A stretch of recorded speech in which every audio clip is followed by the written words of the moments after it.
Hello guys, আপনারাও কি এইরকম ভাবে অস্কার ইউজ করতে চান?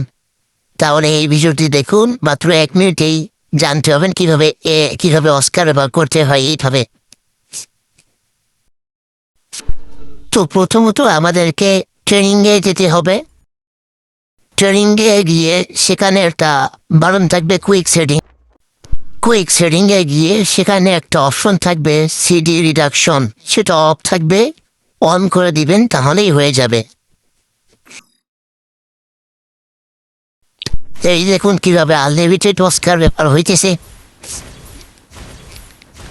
আপনারা পারবেন এটা খুব সহজেই, শুধু অস্কার ক্যারেক্টারটা থাকলেই হবে। কিন্তু এটা বিআর র্যাঙ্ক সিএস এখানে হবে না, এটা শুধু এমনি একটা ক্রাফল্যান্ড ম্যাপ আছে সেখানে হবে।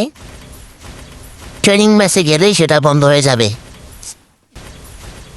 এই যে আমি আপনাদেরকে দেখাইতেছি, এই ট্রেনিংয়ে ঢুকলাম, অস্কার ইউজ করলাম, শেষ, আর হবে না। সো এটা শুধু ট্রেনিংয়ের ওইখানে হবে। সো ভালো লাগলে চ্যানেলটা সাবস্ক্রাইব করে দিন আর একটি লাইক দিয়ে যান।